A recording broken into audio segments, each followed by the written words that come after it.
What sort of a role can academia and the research staff play in mitigating the current situation and contribute to a more longer-term solution in Sri Lanka? I've invited to our studios to discuss all this and also about education the Sri Lanka Technology Campus President and CEO, and who's also the founder of the Sri Lanka Technology Campus, Engineer Ranjith Rubasinghe. Good evening and thank you for joining us in our studios. Good evening and thank you so much for inviting me. Mr. Rubasinghe, I spoke about research and also academic staff, how can they contribute, but before that I think the Sri Lanka Technology Campus is one of the probably the only campus that is assisting your students continue to learn amid this pandemic, amid a health crisis in Sri Lanka.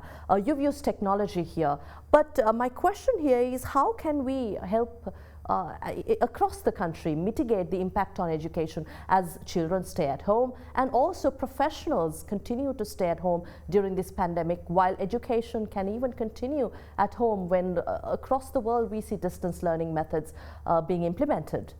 So I think thank you so much for taking that question. I should thank for the people, those who are actually working in my university for doing that. The most important thing was the preparedness. I think we prepared previously knowing the trend towards this in the world. So that's very important. Even whatever happened during these days, preparedness is most important thing. So we actually from the day one we converted our operation into online without basically hindering any kind of a situation or operation. So we are fully online. We are delivering all our academic activities and everything online. So everything continues without hindrance? Everything is continuing. For how long have you planned? Actually, we had our setups in place, so it's a matter of instructing our staff to start delivering online and also students to be ready and take the lectures online.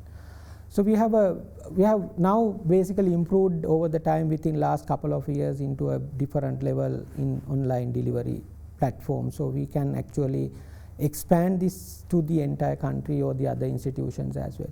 At the same time, I must say, like, I mean, however we do things in Sri Lanka, world is actually moving towards that. So all leading universities in the world is now on delivering things on. But Sri Lanka, students, staff, they're not very much open to the idea of distance learning. This is what we've seen in the past. But I know the Sri Lanka Technology Institute, the campus, has been able to implement this quite positively. That is actually the perception that we had, and then those perception, of course, prevent us doing new things. But when we are implementing these things, people are ready to adapt towards that situation. So the perfect example is now in usual case in a physical class in my university, the attendance within 80 or less than 80% is somewhere around that. Right. But in my online class, student attendance is generally more than 80%. It goes up to 90-92%.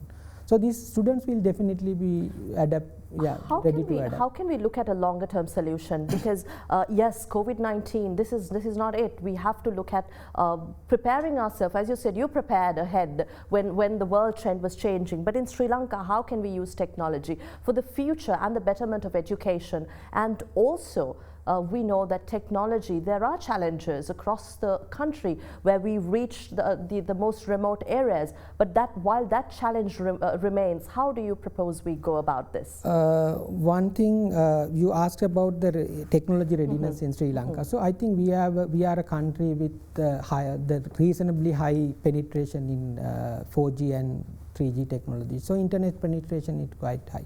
And then at the same time we have restrictions as well, so affordability and everything restrict people come online, and also the equipments that they use might not basically adequate for online learning environment. So those are things, but what we can do is we can think of alternate technologies for countries like us. So how can we combine television channel together with the proper learning platform and do a combined solution. So there are a lot of things that we can think of in a situation like this.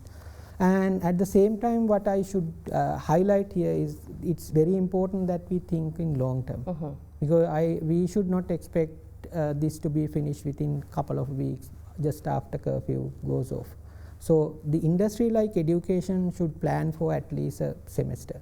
So that's our assessment at the moment, and that's the world assessment as well. So we are planning ourselves for at least 6 months ahead, how we be online and doing our stuff.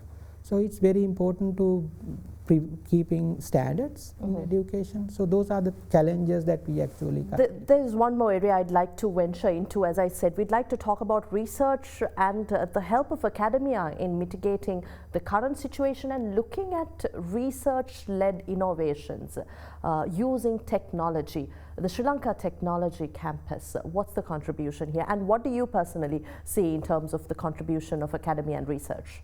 I mean, what we did first, we shut down our university physically for education, but we encouraged and continue our research. And we made their contribution compulsory and the continuation of their research. And the trend is now actually most of our researchers, and not in our university, but in the most of the universities, they are now thinking of the possible contribution that they can make to the government and to the country to overcome this situation. So there are a lot of projects going on at the moment with the contribution of my staff and the rest of the staff. We are thinking of guided trolley for this hospitals, and we are thinking of developing a low-cost ventilators, and at the same time we are thinking of developing, and we are actually researching developing a low-cost or free solution for delivering online content to the school kids in the country. So I mean, now it's a high time for academia to work with the rest of the people in the sector. And also research into medical innovation. Exactly. So that relationship or that working together culture is very important at the moment. So I know like the medical doctors and the other people can contribute and be part of this whole thing together with academia. So, and academia can contribute to their operation in a big way. Particularly for COVID-19, I mean, we know that we talk about social distancing, but how can we use that as a technology in terms of treating our patients? There are many ways. I think there are things happening in the country as well at the moment in a small scale, but the technologies can be used in big way if academia can contribute and join with the medical setup, which we are actually doing at the moment. Right. So we are trying to introduce a patient monitoring system distantly, and also we are trying to develop a system to deliver the required stuff to the patient distantly, and also to have the communication distantly with the patient. Those are the things that we can think of.